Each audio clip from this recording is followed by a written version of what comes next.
Hey guys, what's going on? I'm Combat Craig. In this video, I'm going to be explaining how your Social Security work history can help you win your VA Individual Unemployability claim.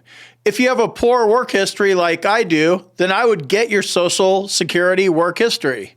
In order to win this claim, you'll want to submit a vocational assessment along with your VA Individual Employability claim, and I would include this document. I left a well-written example of a vocational assessment in my boot camp, and you can check that out at combatcraig.com. So you're going to want to fill out this form and request your entire work history with all names and all addresses of all the places you've worked your entire life.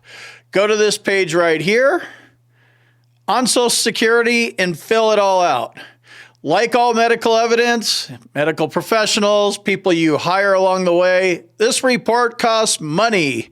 As of the recording of this video, it's $92. Don't go for the cheap version. You want the complete version.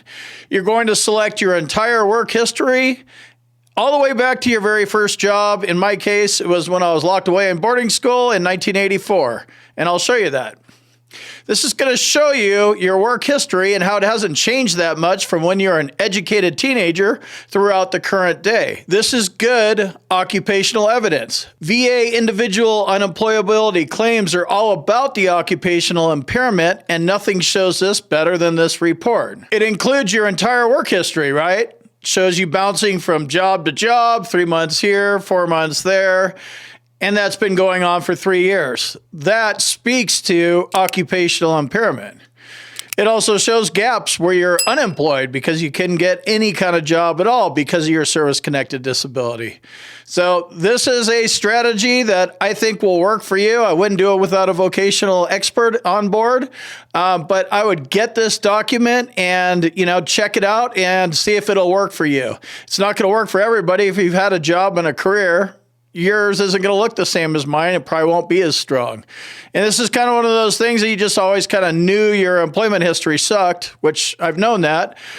This puts it on paper. So great thing to submit with your TDIU claim. Let's go ahead and review my work history so I can show you what kind of solid occupational evidence you can expect to find in your report if your history is like mine at all. Here's what it looks like. The itemized statement of earnings. This is why you want to just get everything so you have it so you could submit it. So 86, had a few odd jobs. You can see how much I was making every year there in 86. Not much. 87, odd job. So that's all before the Air Force. Then here comes the Air Force.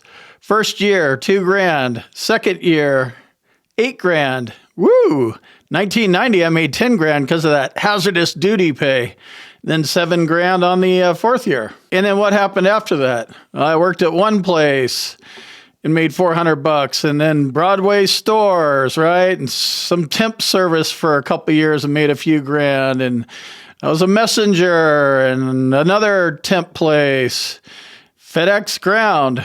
That obviously didn't last very long if I made $130, right? So you're showing a pattern of, I can't keep a job. There's no career. There's nothing going on. Look at these totals, 94.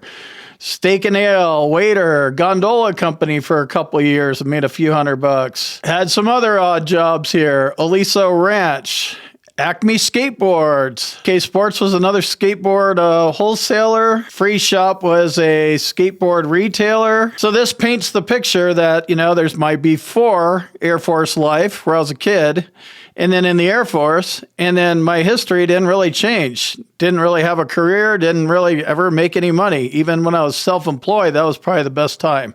So if your report looks like this, you want to get one of these. I'll see you in the next video.